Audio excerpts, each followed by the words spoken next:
Mi madre siempre favoreció a mi hermano, tú ya te arreglas sola, pero cuando su hijo favorito desapareció con su dinero, yo ya no estaba dispuesta a arreglar nada. Cuando yo era niña siempre escuchaba la misma frase salir de la boca de mi mamá cada vez que necesitaba algo, que yo me arreglaba sola. Según ella, yo era independiente, madura y fuerte, mientras mi hermano, 3 años mayor, era el que necesitaba ayuda, el que batallaba tantito más, el que había que cuidar. Crecí en esa dinámica donde yo tenía que sentirme agradecida porque mi presencia no era un problema, mientras él era tratado como si el mundo entero le debiera una disculpa por existir. Yo me pagué mis cosas desde que pude trabajar y nunca esperé nada de ella porque sabía que de su boca siempre iba a salir algo como que yo no necesitaba tanto, que yo sabía moverme, que yo era más práctica. Mi hermano, en cambio, vivió siempre bajo una sombra de protección absurda donde cualquier error suyo era visto como una travesura y cualquier error mío era visto como una falta de carácter.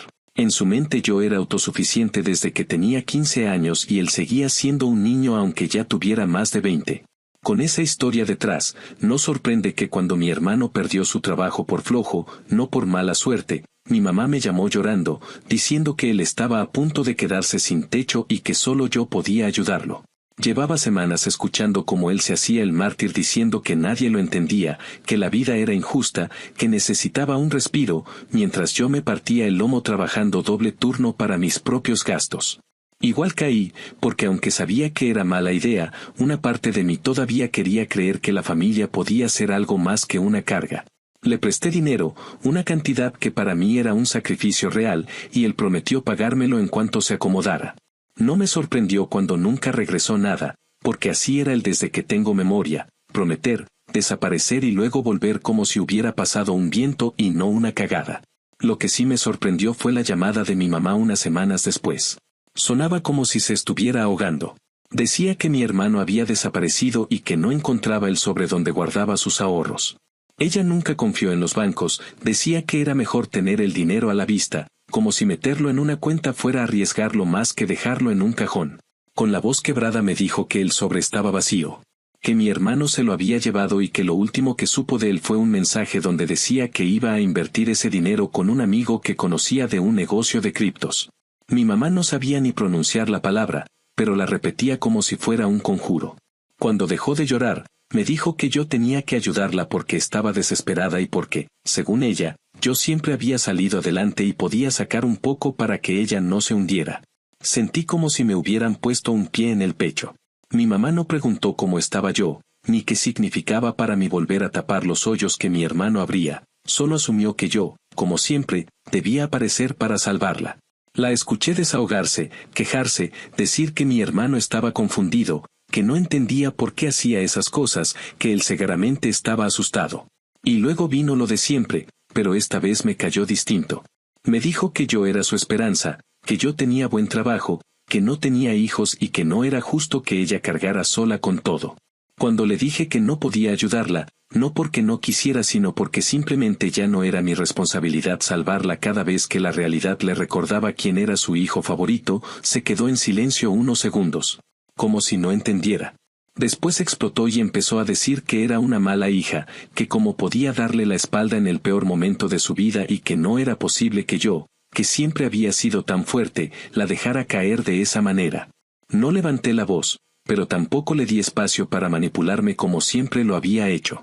Le dije que no era mi trabajo arreglar los destrozos de mi hermano, que yo no había tomado sus decisiones y que no iba a poner en riesgo mi estabilidad por alguien que llevaba años viviendo como si el mundo existiera para cargarlo de vuelta a casa cada vez que él se tiraba al piso.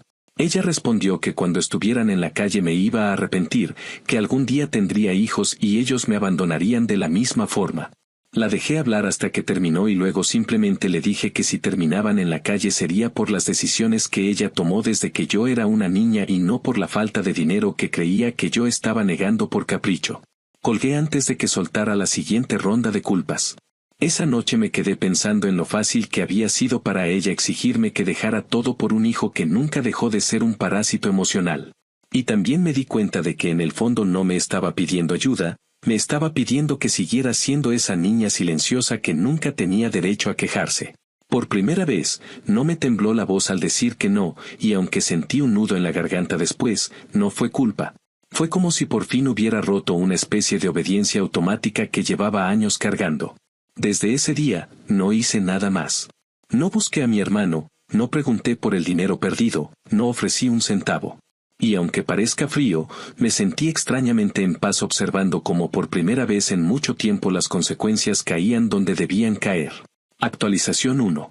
Habían pasado unas 2 semanas desde la última llamada de mi mamá cuando recibí un mensaje de una tía que siempre estaba metida en todos los chismes familiares. No era particularmente cercana a mí, pero sí era muy cercana a mi mamá, y en su mente eso le daba permiso de intermediar cada vez que mi mamá se estrellaba contra una pared y necesitaba que alguien la defendiera. Me escribió diciendo que mi mamá estaba muy mal, que no estaba comiendo bien, que no dormía y que cómo era posible que yo, siendo su hija, la dejara enfrentar todo sola. No respondí porque estaba cansada de que cada conversación con mi familia girara alrededor de lo mismo.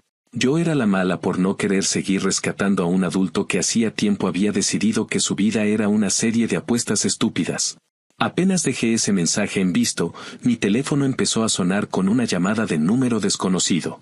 Contesté sin ganas y escuché la voz de mi mamá, alterada, hablando demasiado rápido, diciendo que por fin habían encontrado a mi hermano. No entendía bien al principio porque hablaba como si la persiguiera un reloj. Decía que una amiga de una prima le había dicho que había visto a mi hermano en otro estado, en un motel que ni siquiera sabía que existía, porque quedaba lejos de todo y parecía más bien un lugar donde uno iba a esconderse, no a descansar. Alguien había reconocido su nombre en el registro y llamó a mi tía, que llamó a mi mamá, y eso bastó para que mi mamá agarrara sus llaves, metiera un par de cosas en su bolsa y manejara hasta allá sin avisarle a nadie. Cuando llegó, lo encontró con lo que quedaba del dinero que le había robado, tirado en una mesa junto a latas de cerveza, boletos perdidos de apuestas y un humor tan miserable que lo único que podía hacer era culpar al mundo por haberse aprovechado de él. Según mi mamá, mi hermano se veía derrotado, como si no entendiera en qué momento la vida le había pegado tan duro. A mí me sonó más a que estaba avergonzado de que la estafa no le hubiera salido como esperaba. Mi mamá lo trajo de vuelta a su casa sin pensarlo, como si rescatarlo físicamente fuera suficiente para corregir todo lo que él había hecho. Después de contarme eso, me dijo que necesitaba que yo hablara con él, que yo siempre había tenido la cabeza más fría y quizá podría hacerlo entrar en razón. Quise decirle que él nunca había escuchado a nadie, mucho menos a mí, pero no tuve oportunidad porque ella empezó a llorar de esa manera que usaba desde que yo era adolescente, esa forma en la que se hacía chiquita y me hacía sentir que yo era responsable de sostenerla. Dijo que estaba agotada, que no podía sola, que yo no entendía lo duro que era ser madre, que era injusto que yo me negara a ayudar cuando claramente tenía un trabajo estable y una vida ordenada. Le recordé que mi vida era así porque yo me la había trabajado sola, sin su ayuda, y que no podía pedir que yo tirara todo mi esfuerzo por alguien que llevaba toda la vida recostándose en ella. Mi mamá entonces cambió de tono y empezó a decir que, si yo no ayudaba, ella no iba a poder recuperarse, y que quizás entonces sí terminarían sin casa y que ese sería el final de nuestra familia. Le dije que no podía ayudarla, que no era mi responsabilidad salvarla del adulto que ella misma había criado. La conversación terminó con ella acusándome de ser una hija sin corazón. Corté y me quedé un rato con el teléfono en la mano, sintiendo una mezcla extraña de tristeza, rabia y alivio. Tristeza porque ninguna persona quiere llegar al punto de desentenderse de su propia madre. Rabia porque era agotador ver que nada cambiaba, que las mismas palabras, los mismos patrones, las mismas manipulaciones seguían apareciendo como si fueran parte de un guión eterno. Alivio porque sabía que si cedía una vez más, iba a quedarme atrapada para siempre en ese papel de salvadora involuntaria que tanto daño me había hecho. Durante esos días, mi tía insistió varias veces. Me dejaba mensajes larguísimos donde hablaba de la importancia de la familia, de cómo la sangre era más fuerte que el orgullo, de cómo mi mamá necesitaba consuelo y no rechazo. En una de esas conversaciones, mi tía me dijo que mi mamá estaba diciendo que yo la había abandonado en su peor momento y que si ella terminaba perdiendo todo, la culpa sería mía. Lo dijo con tal seguridad que por un momento casi me lo creí, pero después respiré profundo y recordé que ese había sido siempre el mecanismo favorito de mi mamá, convertir sus decisiones en mi responsabilidad. Pasaron unos días y otra vez sonó mi teléfono. Era mi mamá. Esta vez su voz sonaba más cansada que desesperada. Me contó que mi hermano se levantaba tarde, que no ayudaba en nada, que se negaba a buscar trabajo y que decía que necesitaba tiempo para recuperarse del golpe emocional de haber sido estafado. Ella, por supuesto, le justificaba todo, como si cuidarlo en ese estado fuera un acto de amor ineludible. Y luego volvió a lo mismo, necesitaba dinero. Decía que las cuentas se estaban acumulando, que su carro estaba dando problemas, que la situación se escapaba de sus manos. Quise preguntarle si ahora sí entendía que su hijo no era un pobre ángel indefenso sino un adulto que jamás había aceptado el más mínimo límite, pero no tenía caso. En lugar de eso, le dije que yo no iba a vivir en un ciclo eterno de rescatar a gente que no aprendía nada de sus errores. La reacción fue inmediata. Dijo que yo hablaba como una extraña, que no sabía de dónde había sacado tanta frialdad, que parecía que me gustaba verla sufrir. Lo que más me molestó fue cuando insinuó que yo estaba siendo egoísta porque no tenía hijos y, por lo tanto, no entendía lo que era amar a alguien sin condiciones. Le contesté que sí entendía lo que era amar, pero que amar no significaba destruirse para sostener a otros. Me colgó después de insultarme por última vez, como si con eso se curara un poco. Un par de días después, mi tía volvió a escribirme. Esta vez su mensaje era distinto. Ya no estaba del lado de mi mamá de manera tan absoluta. Dijo que por fin había visto la situación completa, que había pasado por su casa y vio a mi hermano tirado en el sillón comiendo como si no tuviera una preocupación en el mundo, mientras mi mamá caminaba como un fantasma tratando de hacer cuentas imposibles. Mi tía me dijo que entendía por qué me había alejado y que quizá mi mamá necesitaba tocar fondo para darse cuenta de que su hijo no era una víctima sino un adulto irresponsable. Agradecí que al fin alguien lo viera. A pesar de todo, no sentí satisfacción. Sentí una especie de calma amarga.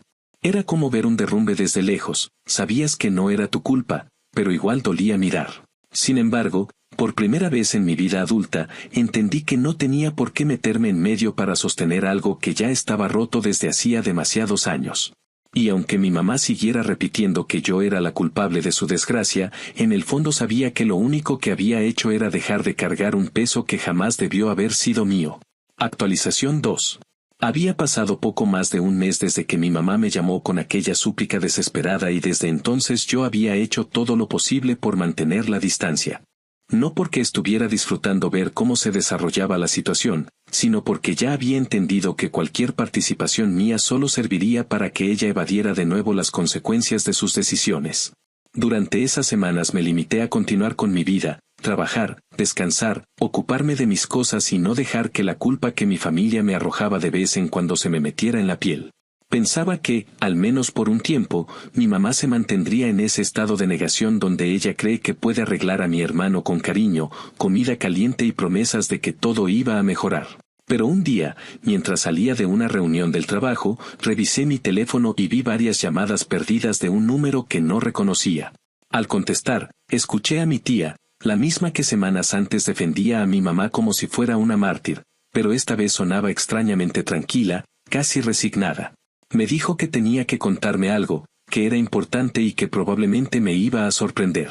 La historia empezó cuando mi mamá, en un intento de poner en orden las cosas como ella lo describió, quiso ayudar a mi hermano a resolver un problema de deudas que él venía arrastrando desde antes de desaparecer. Ella decía que solo necesitaba darle un empujón para que se estabilizara. Lo que no sabía era que mi hermano había solicitado un préstamo considerable utilizando su información personal y falsificando su firma. Fue descubierto cuando la entidad financiera empezó a exigir pagos y mi mamá, confundida, llamó para aclarar lo que creía que era un error administrativo. La persona del otro lado de la línea le explicó con toda calma que el préstamo no era un error y que, según los documentos firmados, ella misma lo había solicitado. Mi mamá entró en pánico y exigió ver copias de los documentos, y ahí fue cuando se derrumbó por completo. El nombre, la firma, incluso una copia de su identificación. Todo usado sin su permiso. Mi tía me contó que cuando mi mamá comprendió lo que había hecho su hijo, se quedó sentada frente a la mesa de la cocina sin moverse durante un largo rato. Mi hermano, por supuesto, negó todo al principio. Le dijo que seguramente alguien más había usado su información, que él nunca haría algo así, que lo estaban confundiendo. Pero en cuanto ella insistió, él pasó a enfadarse, diciendo que por qué confiaba más en un banco que en él, que ya bastante difícil estaba haciendo su vida como para que encima ahora lo trataran como un criminal. Mi mamá intentó creerle, como siempre lo hacía, pero la evidencia estaba ahí, con su firma falsificada de una forma tan torpe que hasta desde lejos se notaba que él había intentado imitarla. No hubo manera de justificarlo. La realidad le cayó encima con una fuerza que ya no podía ignorar. Después de varios días de tensión, llamadas con abogados y agentes que la orientaron sobre los pasos a seguir, las cosas terminaron escalando hasta una denuncia formal. Según me contó mi tía, fue un proceso doloroso porque mi mamá todavía buscaba una forma de evitarlo, como si denunciarlo fuera lo mismo que expulsarlo de la familia. Pero al final no tuvo alternativa porque él no hizo el más mínimo intento de remediar nada. No pidió disculpas, no ofreció pagar, no mostró arrepentimiento. Solo repitió que todos estaban en su contra y que él no tenía por qué aguantar ese trato. Fue entonces cuando lo citaron y el caso pasó oficialmente a manos legales. Cuando mi tía terminó de contarme lo ocurrido, me dijo que mi mamá estaba devastada, pero no de la forma en que yo imaginaba. No estaba solamente triste o avergonzada, sino confundida. Toda la narrativa que había construido durante años sobre quién era su hijo, sobre su supuesta vulnerabilidad y su fragilidad, se le estaba derrumbando en la cara. Y la razón por la que mi tía me había llamado no era para pedirme ayuda económica ni para exigir que volviera a involucrarme, sino porque mi mamá había dicho que quería hablar conmigo. No para pelear, sino para decirme algo que, según mi tía, ella nunca había admitido. Colgué y pasé un buen rato sentada en el estacionamiento del trabajo, tratando de decidir si quería responder. Había una parte de mí, una parte cansada pero aún sensible, que quería escuchar lo que ella tuviera que decir, aunque fuera tarde. Pero también estaba la otra parte, la que se había liberado recientemente del ciclo eterno de rescatar a personas que jamás cambiaban, y esa parte no estaba dispuesta a abrir la puerta tan fácilmente. Al final decidí contestarle con un mensaje, simplemente diciendo que podía llamarme al día siguiente después de mi horario laboral. No quería precipitar nada ni permitir que la conversación se convirtiera en otro intento de manipulación sentimental. Al día siguiente, como había prometido, me llamó. Su voz estaba totalmente distinta. Sonaba más baja, menos aguda, como si en lugar de pelear estuviera caminando entre escombros. Me dijo que había estado pensando mucho y que por primera vez entendía por qué yo estaba tan agotada. Me contó que ver a mi hermano falsificar su firma fue como recibir un golpe directo al estómago, no solo por el delito en sí, sino porque se dio cuenta de que ella misma había creado el tipo de hombre que creía necesitar que todos lo salvaran. Dijo que por años lo había protegido de cualquier consecuencia, que lo había justificado incluso cuando era evidente que él estaba cometiendo errores a propósito. Reconocer eso le estaba costando más de lo que esperaba. Durante un momento pensé que ahí se iba a detener, pero entonces su voz se quebró un poco y agregó que se sentía culpable no solo por eso, sino también por lo que había hecho conmigo. Dijo que se había pasado la vida tratándome como si yo no necesitara nada, como si yo fuera una especie de adulto funcional desde que tenía edad para arreglar mi propio desayuno. Y que ahora veía que esa imagen que ella tenía de mí no era un halago, sino una excusa para dejarme sola mientras volcaba todo su esfuerzo en mi hermano. Me dijo que estaba demasiado tarde para pedir perdón, pero que igual lo iba a decir. Cuando escuché esas palabras no sentí alivio inmediato, tampoco satisfacción. Fue más como una sensación extraña de cierre, como si por fin alguien hubiera reconocido la verdad completa después de años de actuar como si yo estuviera exagerando. Pero la llamada no terminó ahí. Después de un silencio largo, mi mamá confesó que, aun con todo lo que estaba ocurriendo, estaba tentada a ayudar a mi hermano otra vez. No porque creyera que él fuera inocente, sino porque decía que no sabía cómo dejarlo caer sin sentir que lo estaba abandonando. Yo no me contuve. Le dije que no era abandono cuando la persona en cuestión era un adulto que había tomado todas sus decisiones con plena conciencia de quién afectaba. Le recordé que él sabía perfectamente que ella siempre aparecía para sacarlo del hoyo y que por eso seguía cavando. No se lo dije con crueldad, pero sí con claridad, porque era imposible seguir maquillando la realidad. Ella no dijo nada durante varios segundos y pensé que la llamada terminaría mal, como siempre ocurría. Pero después respiró profundo y simplemente dijo que necesitaba tiempo para procesarlo. Cuando colgamos, me quedé un rato escuchando el silencio de mi apartamento. No me sentía victoriosa, pero sí más ligera. No había resuelto nada para ella, no había prometido ayuda, no le había dado consuelo. Lo único que había hecho era quedarme firme y, curiosamente, eso pareció ser lo que más la impactó. Me pregunté si eso significaba que pronto dejaría de intentar rescatar a mi hermano, pero conocía demasiado bien su manera de ver el mundo como para creer que iba a cambiar de la noche a la mañana. Aún así, por primera vez en mi vida adulta, sentí que al menos había una pequeña grieta en esa defensa que ella había construido alrededor de él, una grieta por donde empezaba a entrar la verdad. Esa noche pensé en llamar a mi tía para preguntarle cómo seguían las cosas, pero decidí no hacerlo. No quería volver a involucrarme desde el papel de mediadora involuntaria. Ya había cumplido con escuchar lo que mi mamá tenía que decir. Lo demás no me correspondía. Y aunque todavía había una parte de mí que lamentaba cómo habían llegado las cosas a este punto, también había otra que sabía que este distanciamiento, por doloroso que fuera, era lo único que había impedido que yo terminara viviendo la misma vida que ellos. Y eso, aunque mi familia nunca lo entendiera, era algo que yo no estaba dispuesta a sacrificar por nadie. Actualización final. Había transcurrido un poco más de 3 meses desde aquella llamada en la que mi mamá, por primera vez en mi vida, reconoció abiertamente que había cometido errores no solo con mi hermano, sino también conmigo. Después de ese momento, hubo un silencio prolongado entre nosotras que no fue hostil, pero sí revelador. Ella parecía necesitar distancia para procesar lo que estaba enfrentando, no únicamente en términos legales, sino también emocionales. Mi hermano, como era de esperarse, no soportó la presión de que el mundo dejara de tratarlo como un niño desvalido y tomó la decisión más predecible, desaparecer otra vez.